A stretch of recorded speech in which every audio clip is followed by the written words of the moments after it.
WCBI News at 10 starts now.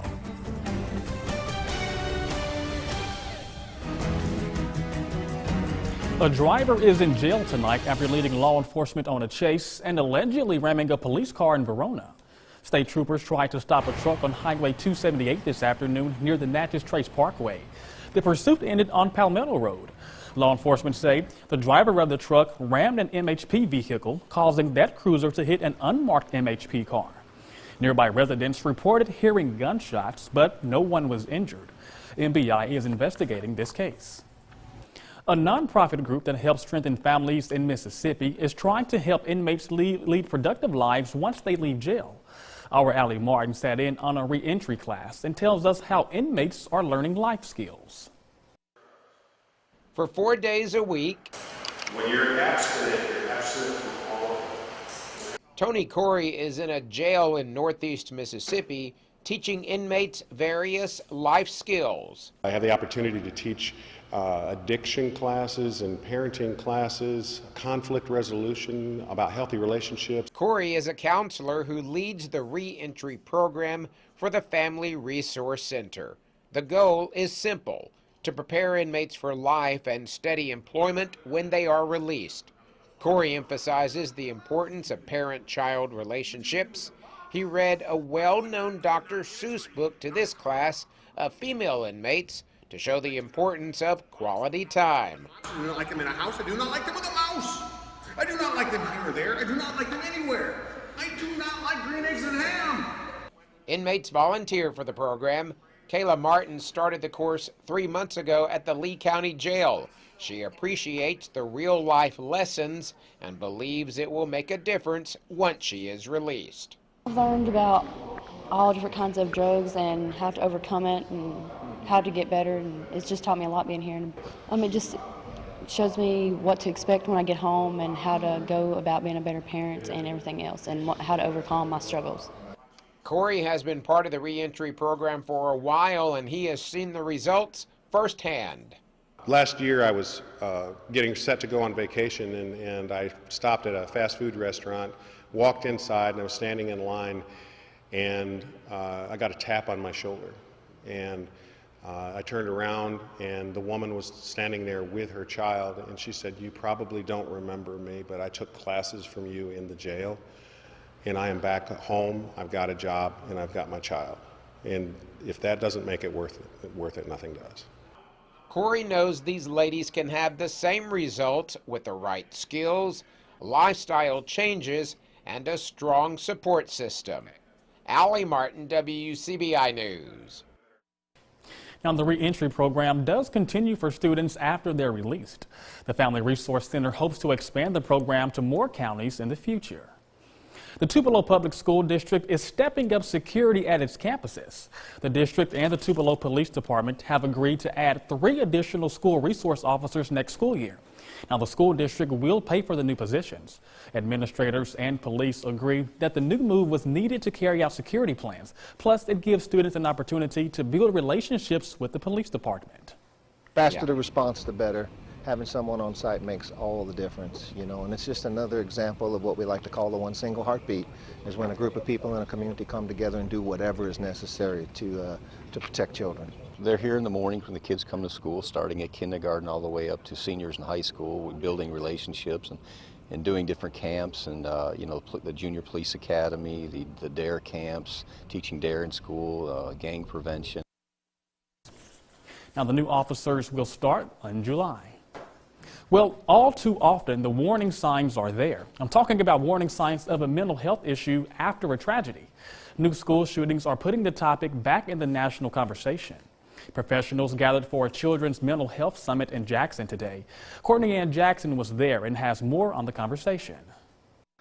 When you hear about mental health issues, your mind may not go to children, but 1 in 5 children do struggle with it. There's shame and there's a stigma associated with mental health. So People think, well, maybe they'll grow out of it, they'll get out, and we don't want to talk about it. But Dr. John Damon says 80% of those kids never get the help they need. He hopes the warning signs can be caught and more cases will be stopped before it crosses the line into a situation of violence or self-harm. I mean, the way that they're pulling away from other kids at the playground, they don't want to sit with anyone else at the lunch table. They used to like playing basketball or the baseball team, but now they don't want to do that. I noticed that they're hanging out with a different group of friends than they used to. Those should be things that ping for us. On the law enforcement side, FBI Jackson Special Agent in Charge Christopher Freeze. Many of those same kids are turning around and traumatically victimizing others. Why is that? He couldn't help but think of that after learning of the Colorado school shooting. What trauma must have been going on in their life that led them to this moment in time where they felt like their only recourse, their only action was to take this course of action? That's what I'm hoping to try to get at. That's what I'm hoping to try to better understand. Now he's hoping people will follow the advice to speak up if behaviors seem off. Please don't be the filter of information. Call local law enforcement. That's our jobs. Let us understand how your piece of the puzzle fits in. You may think you're the only person, and in fact you may be the 5th, 6th, or 10th person. Now we have a great bigger and better understanding, and so your piece was vital. Courtney Ann Jackson, WCBI News. Well, it is now time to turn our attention over to weather. Chief Meteorologist Keith Gibson is standing by with the first look at our forecast. Keith? Quentin, gusty storms holding on, and I mean holding on here, getting into our area. We have a severe thunderstorm warning that includes eastern Montgomery, Webster, and northern parts of Choctaw counties until 11 o'clock. Wind gust potential between 40 and 60 miles per hour. We've had some trees reported down in Grenada County, also some power outages. And you can see this line goes all the way down west of Kosciuszko. This is moving east and northeast at about 40 to 45 miles per hour. It's holding its own here, folks. We were expecting this to rapidly weaken east to 55, but we still have these out there. They are still moving east. So just be advised, we have a chance for some strong damaging wind and also some heavy rainfall. Still technically a tornado watch for a few parts of our area, but at this point the tornado threat very, very low. Would be a strong damaging wind threat as these storms push east. Upper 60s for lows. We are still in the low to mid 70s right now. We'll clear this batch of storms out in the next couple of hours, but still looking at a chance for more additional strong storms tomorrow. More on that in just a few minutes. Thanks so much, Keith. Shining a light on history. That was the lesson plan for students from the Mississippi School of Math and Science. Students led an Adel May Emancipation Day program at Columbus's historic Sandfield Cemetery. They read poetry and gave musical and dramatic performances to tell the stories of the African Americans who are buried in Sandfield. Organizers say the program helps educate the students and the public about the full history of Columbus. I think it's important for young people to recognize that our future is really shaped by our past. And I like to say it's not black history or white history, your history or my history, but it's our history. And these students are not only learning that, but they're sharing that with the community. MSMS students have been hosting this event since 2006. Well, the performance by students from MSMS wasn't the only celebration at Sandfield Cemetery today. There was also a dedication ceremony as the cemetery is now an official historic landmark. Getting the cemetery recognized has been in the works for the past 4 years. With this site now being a landmark, residents believe it'll help shed light on the rich history at the cemetery. We have to tell our children and our grandchildren and everybody else what this means. It's not just a place where you just walk through and throw your bags and your garbage or whatever, but these people here were trailblazers. They paved the way for who we are today. The R.E. Hunt Museum, the Galaxy Garden Club, and George Urban with the City of Columbus all work together to make this recognition possible. Well, for one elementary teacher, average just won't cut it. Debbie Holloway teaches second grade at Hamilton Elementary. She likes to keep every lesson interesting and entertaining. That's one reason why she's our Educator of the Week. Holloway is getting her students ready for state tests. They also have to reach their accelerated reading goals. Even though she's been teaching for 33 years, she says being with her students never gets old. I want them to just love coming to school, wondering what's going to be, and I don't like them to have to sit in their desk all the time. I want them to enjoy things. I get in there and kid with them, or they'll ask me, "Why are you so smart?" I said, "Because I'm old as dirt." And of course, if you would like to nominate your favorite teacher, just visit our website at WCBI.com. Live view in downtown Louisville, Mississippi, looking back to the west with our Alpha Insurance Camera Network. We do have some showers and storms on the western horizon. We'll show you the latest radar. Also, take a look at the next 7 days after the break. Stay with us. WCBI's Educator of the Week is brought to you by Food Giant, where your neighbors are the owners. Alert AccuWeather forecast with Chief Meteorologist Keith Gibson. Live view in downtown Tupelo, all quiet here. We may see some rain, some showers and storms as well later on this evening. All quiet in Vernon too, but the storms could hold together and get into West Alabama in a weakened state. And right now, as we check out downtown Columbus, all quiet. Temperatures are still very warm into the 70s. Some of you that have had the rain, check out Winona, 66. Most of us should settle down into the 60s later tonight. So Eupora is right here. We have this gusty storm from Calhoun City to just west of Eupora near Kilmichael right now. Some heavy downpours. There could be some winds between 40 and 60 miles per hour. And we are actually sampling some of that wind as we go up about 5,000 feet. You can see anywhere between 50 and 60 mile per hour winds up here. That's above the surface, but that's what could actually come on down. Hence the severe thunderstorm warnings we have in effect for parts of the area. This line goes all the way down towards Kosciuszko, west of Carthage. This is lifting to the east and northeast. Behind it, just some steadier rain, but this little batch right here from about Calhoun City down to Kosciuszko and Carthage, that's the strongest part of this wave moving on through. We've had some trees down near Grenada, and these wind reports and even isolated tornado reports go back into Arkansas, Louisiana, and Texas. So here's the big picture. This first batch is moving through. It is weakening now, but we have more development here in eastern Texas and northern and western Louisiana. That will fill in later tonight, it looks like, and gradually shift back to the northeast and then roll through here sometime tomorrow.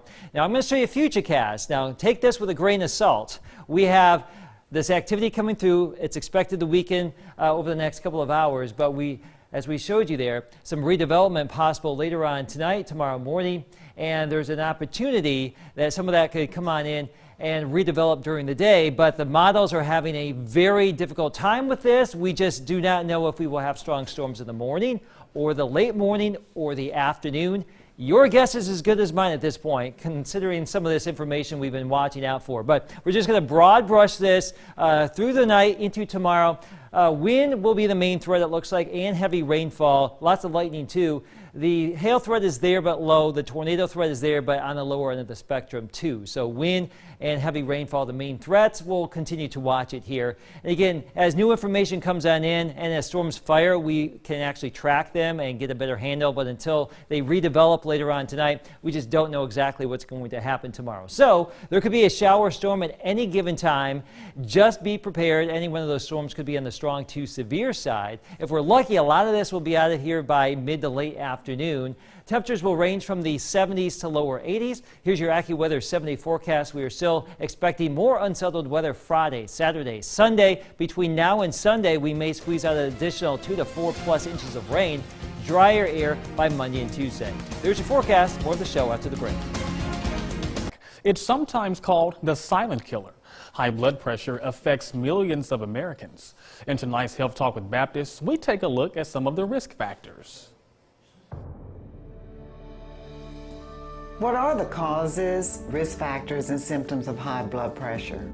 The exact causes of high blood pressure are not known, but several risk factors and conditions may play a role in its development, including smoking, being overweight or obese, the lack of physical activity, too much salt in your diet, too much alcohol consumption, meaning more than 1 to 2 drinks per day, stress, older age, genetics, a family history of high blood pressure, chronic kidney disease, and adrenal or thyroid disorders. One of the most dangerous aspects of high blood pressure is that you may not know that you have it. In fact, nearly 1/3 of people who have high blood pressure don't know it. High blood pressure is largely a symptom-free condition and has been called a silent killer. If you ignore your blood pressure because you think symptoms will alert you to the problem, you're taking a dangerous chance with your life. Everyone needs to know the blood pressure number and how to prevent high blood pressure from developing. The best evidence shows that high blood pressure does not cause headaches. except in cases of a crisis. Nosebleeds are also not a reliable indicator for high blood pressure. Nosebleeds can be caused by a variety of factors, including dry air, allergies, colds, or a side effect from blood thinners. You should not try to evaluate your symptoms in an attempt to self-diagnose high blood pressure. Diagnosis should only be made by a healthcare professional. Join us next time for Health Talk with Baptist, where we will discuss the treatment and prevention of high blood pressure. Mail your topic suggestions to healthtalk@wcbi.com. Health Talk has been brought to you by Baptist Memorial Hospital Golden Triangle. It was a historic night on the diamond in Calhoun City. The Wildcats are off to the ship. Highlights next in sports. WCBI Sports with Tom Ebel. The Bulldogs needing to get through the midweek before its big weekend series with Ole Miss. MSU undefeated in the midweek this year. They be tested for number 13. Keegan James on the mound for the Dogs, taking on Memphis. Rough start for MSU, 1-0 with the bases loaded. Kyle Oluwet rips a liner down the third base line, 2 RBI base hit. Memphis would take a 7-0 lead after the top half of the first. But the Bulldogs would battle back. Marshall Gilbert with 2 on, a no-doubter to the left field lounge. 3 runs on the board in a hurry for Mississippi State. It's now a 7-4 Memphis lead. More Dogs on the bases in the 5th. Justin Foscue delivers. Base hit to left. That's going to bring home Tanner Allen. Another sac fly would make it a 1-run ball game until Luke Hancock, Houston, Mississippi stand-up, ties it up with 1 swing of the bat, deep enough to left field to bring home Foscue. Another sac fly would tie the ball game, and Elijah McNamee, the hero, a clutch 2-run double in the 8th gives the Bulldogs the dub. MSU now 13-0 in the midweek, defeating Memphis 10-9. Ole Miss looks to defend home field in a pivotal series with the Mississippi State Bulldogs coming up on Friday through Sunday. The last time the two met at Swayze in 2017, the Bulldogs swept Ole Miss at home for the first time in more than a decade. The Rebels will look to take the momentum gained from winning the weekend series at LSU into the top 15 matchup. For Oxford natives Greg Kessinger and Thomas Dillard, this weekend means a lot more than most conference series. It's always fun. You know, I know a lot of the guys down there and grew up playing against them, and you know, growing up, always being as a fan wanting to beat them in anything and everything, and that definitely adds a little more, and yeah, it's always fun. Being from Mississippi, there's always every SEC series is huge, but there's always that little extra factor when you're playing Mississippi State. So, just got to go out there and compete. It's a really fun series to be a part of, so I'm looking forward to it this weekend. To the weekend, we'll talk about the rivalry and what it's meant and what it's meant to both schools and how important it is, because I think one of the things that you realize is you got a lot of kids on your team that aren't from Mississippi. We're in that era of social media, and they've seen it from afar, and they've seen it here in football season and basketball season. So I don't think it's a surprise to any of them. Mississippi State staying alive in the SEC softball tournament. The Bulldogs were lucky to get this one in today. There was a 5-hour rain delay that pushed everything back. Bulldogs knocking off Texas A&M in the first round play-in game 3-2. The victory for the Bulldogs now pits them against 5-seed Ole Miss. The game would be postponed today due to the weather delays. Rebels and Bulldogs scheduled to play at 12:30 on Thursday. Calhoun City 1 win away from the 2A baseball state championship game, taking on Lake. Bottom first for Davian Hall, hits one to right field. That's going to bring home a run, and the Cats take a 1-0 lead. And then bottom second, 1 on for Tashawn Corbett. Takes this one for a ride to deep right center. That's going to bring home some more runs for Calhoun City. Corbett makes it to second for a stand-up double. And then later in the inning, Cats up 3-0. Peyton Chandler hits one to center. That gets behind the outfielder. Wildcats tack on another run. And Calhoun City punches its first ever ticket to the baseball state championship, completing the sweep over Lake with a 7-1 win. In Alabama, Gordo hosting Providence Christian in the semifinal. It's the 5th inning, and Cole Smith with an infield RBI makes it 10-3 Providence. Later in the inning, Providence still churning out runs. Jake Smith with a deep fly ball to left center field. That would plate 2 more runs. It'd be 13-3 Providence, and that's how the game would end in 5 innings. Providence Christian goes on to win Game 2 6-5, sweeping Gordo in the state semifinals. Lafayette takes Game 1 of the 5A North Half Final over Saltillo 6-5. Game 2 scheduled for Friday. Stringer defeats Hamilton 11-1 in Game 1 of the 1A South Half Final. Game 2 scheduled for tomorrow at Hamilton at 6 p.m. Softball state championships also beginning tomorrow. Hopefully we get all this rain out of here. Keith, please help us. Any help? No? Never mind. Last of your forecast coming up next. This batch of storms has been very persistent. Wind gusts between 40 and 60, still possible at this. Lots of lightning and heavy downpours. And this is likely going to march all the way into West Alabama. It's just showing no signs of stopping here. So it's got a lot of momentum. We'll watch that for the next 2 hours or so. There's likely going to be more storms that develop later tonight and tomorrow. Some of those could be strong to severe. Alex will have the latest starting at 4:30. So I should have enjoyed the sunlight while I had it these past few days. You missed out. Sorry. Have a good night, everyone.